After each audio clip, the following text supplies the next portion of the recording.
Hello friends, எல்லோரும் எப்படி இருக்கீங்க? இந்த வீடியோவில் நம்ம ஆனியன் ஹோல்சேல் பிஸ்னஸ் பற்றி தான் பார்க்க போகிறோம். இந்த டைமில் பார்த்திங்கன்னா வெங்காயத்தோடைய விலை கம்மி தான்.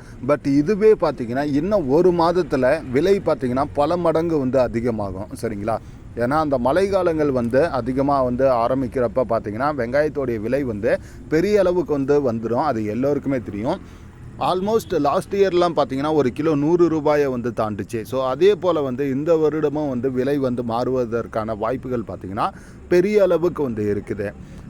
இப்போ வெங்காயத்தோடைய விலை எப்படி இருக்குது அப்படின்னு சொல்லி கேட்டிங்கன்னா, கொஞ்சம் நல்ல குவாலிட்டி அண்டு ஸ்மால் சைஸ் வெங்காயம்லாம் பார்த்திங்கன்னா கிலோ வெறும் 5 ரூபாய்க்கு கிடைக்குது. அதுவே கொஞ்சம் நல்ல மீடியம் சைஸு பெஸ்ட் குவாலிட்டி, அதாவது டபுள் பட்டி இருக்கக்கூடிய வெங்காயம்லாம் பார்த்திங்கன்னா ஒரு கிலோ வெறும் 9 ரூபா 10 ரூபாய்க்கு கிடைக்குது. அதுவும் நல்ல குவாலிட்டி மீடியம் சைஸு டபுள் பட்டி இருக்கக்கூடிய வெங்காயம். அந்த அளவுக்கு பார்த்திங்கன்னா இப்போ இந்த வெங்காயத்தோடைய விலை கம்மி தான். இப்போ இந்த வெங்காயம் ஒரு கிலோ 9 ரூபா 10 ரூபா போகுது இல்லையா? கண்டிப்பாக இந்த வெங்காயம் பார்த்திங்கன்னா இன்னும் ஒரு மாதத்தில் 30 ரூபா 40 ரூபாய்க்கு சேல்ஸ் ஆகும். எங்கன்னா நாசிக்லே. இந்த டைமில் இந்த வெங்காயம் பிஸ்னஸ் ஸ்டார்ட் பண்ணுறவங்க தாராளமாக பண்ணுங்கள். ஏன்னா பெரிய அளவுக்கு லாபம் கிடைக்கக்கூடிய ஒரு தொழிலாக இருக்குது. இந்த வெங்காய தொழிலை நம்ம எப்படி எடுத்து பண்ணணும் அண்டு நமக்கு எந்த அளவுக்கு ப்ராஃபிட் கிடைக்கும், அது மட்டும் இல்லாமல் டிரான்ஸ்போர்ட்கான டீட்டெயில்ஸ் எப்படியெல்லாம் இருக்கும், டிரான்ஸ்போர்ட்டுக்கான செலவுகள் எந்த அளவுக்கு ஆகும், யஸ்வந்த்பூர் ஏபிஎம்சியிலேருந்து வெங்காயத்தை கொள்முதல் பண்ணுறது நல்லதா அல்லது மகாராஷ்டிராவிலேருந்து கொள்முதல் பண்ணிக்கிட்டு வர்றது நல்லதா அப்படின்னு நம்ம டீட்டெயிலாக இந்த வீடியோவில் பார்த்து தெரிஞ்சுக்கலாம். அதனால்னு முடிஞ்ச வரையும் வீடியோவை ஸ்கிப் பண்ணாமல் பாருங்கள். அண்டு கூடவே நீங்கள் நம்ம சேனலுக்கு புதுசாக இருந்தால் மறக்காமல் நம்ம சேனலை சப்ஸ்கிரைப் பண்ணிக்கோங்க. அந்த பெல் ஐக்கானை கிளிக் பண்ணி ஆள் கொடுங்க. அப்போ தான் நம்ம போடக்கூடிய ஒவ்வொரு வீடியோவும் பார்த்திங்கன்னா உங்களுக்கு நோட்டிஃபிகேஷனாக வர ஆரம்பிக்கும். அண்டு இது மட்டும் இல்லாமல் நம்மளுடைய 2வது சேனலுக்கான லிங்க்கு பார்த்திங்கன்னா டிஸ்கிரிப்ஷனில் கொடுத்துருக்கோம். ஸோ அந்த வீடியோவிலையும் பார்த்திங்கன்னா, அதாவது அந்த சேனல்லையும் பார்த்திங்கன்னா நம்ம ரெகுலராக பிஸ்னஸ் சம்மந்தமான வீடியோஸை அப்லோட் பண்ண போகிறோம். அதனால் உங்களுடைய சப்போர்ட்டை அந்த சேனலுக்கும் நீங்கள் எனக்கு கண்டிப்பாக கொடுக்கணும்.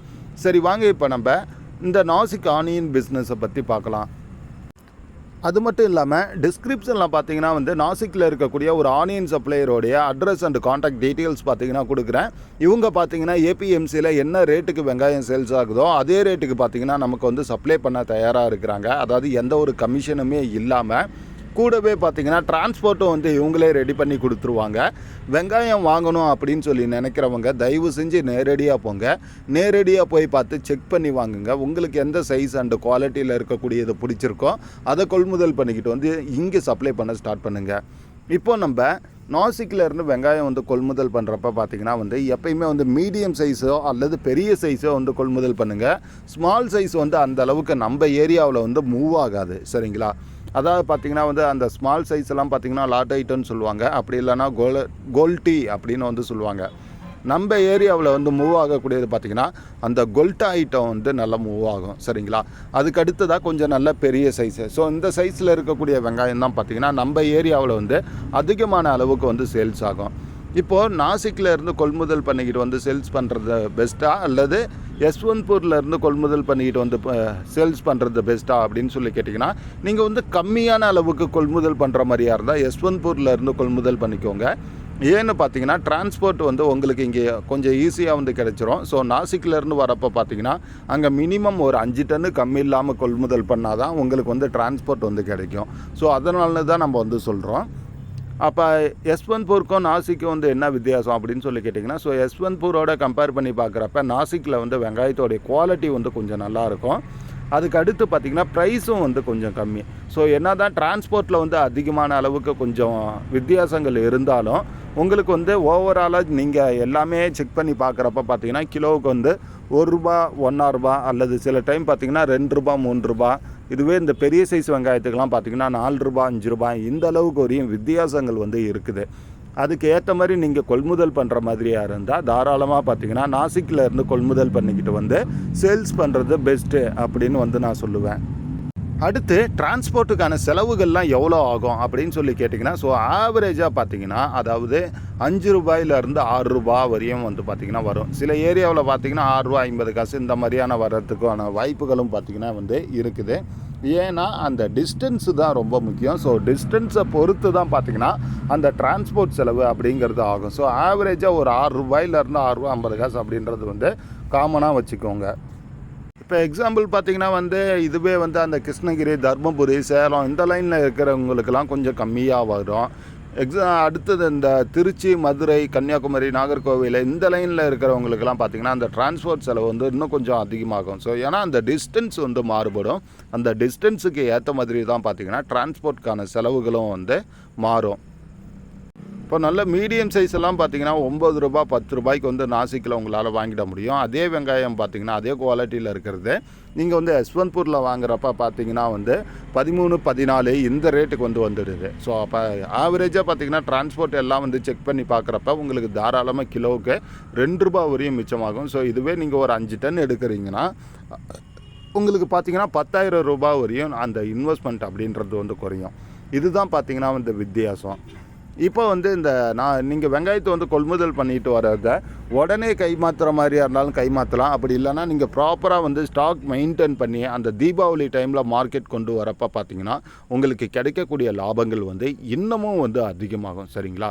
அதாவது நீங்கள் போட்ட முதலீடை 2 மடங்கு 3 மடங்காக வந்து எடுக்கிறதுக்கான வாய்ப்புகள் பார்த்திங்கன்னா ரொம்பவே வந்து அதிகமாக இருக்குது. ஏன்னா அந்த தீபாவளி டைம் மழை கொஞ்சம் அதிகமாக இருக்கிறதுனால அந்த டைம்லலாம் பார்த்திங்கன்னா வெங்காயத்தோடைய விலை வந்து அதிகமான அளவுக்கு ஏறிடும். அதனால தான் வந்து நம்ம சொல்கிறோம். ஸோ இது வந்து எல்லோருக்குமே தெரியும். ஆனால் இந்த பிஸ்னஸ் வந்து எடுத்து பண்ணுறது தான் வந்து அந்த அளவுக்கு பெருசாக யாரும் எடுத்து பண்ணுறதில்ல. யாரோ சில பேர்கள் மட்டும்தான் பார்த்திங்கன்னா நம்ம ஏரியாவில் அந்த ஹோல்சேலாக சப்ளை பண்ணுறவங்க இதை வந்து சரியாக வந்து யூஸ் பண்ணிக்கிறாங்க. பெரிய அளவுக்கு இந்த டைமில் கொள்முதல் பண்ணி அந்த சீசன் அந்த மழை சீசன் வந்து வரப்போ அந்த வெங்காயத்தோடைய அழுகல் தன்மை அதெல்லாம் கொஞ்சம் அதிகமாகிடும். அந்த மார்க்கெட்டுக்கு வந்து வெங்காயத்தோடைய வரத்து குறைஞ்சிரும். அதனால வந்து விலை அதிகமாகிடும். அதனால்னு பார்த்திங்கன்னா அந்த டைமில் வெங்காயத்தோடைய விலை வந்து அதிகமாகிடும். அதை வந்து சில ஹோல்சேலர்ஸ் அண்டு ட்ரேடர்ஸ் வந்து சரியாக யூஸ் பண்ணிக்கிட்டு பெரிய அளவுக்கு வந்து லாபம் பண்ணுறாங்க. அதே தொழிலை நம்மளாலையும் வந்து பண்ண முடியும். ஸோ உங்களால் வந்து ப்ராப்பராக இந்த பிஸ்னஸ் எடுத்து பண்ண முடியும் அப்படின்னா நீங்கள் தாராளமாக எடுத்து பண்ணுங்கள். அண்டு அதே போல் நம்ம வந்து இந்த வெங்காயத்தை ஹோல்சேலாக சப்ளை பண்ணுறது அதுவும் பெரிய விஷயம்லாம் கிடையாது.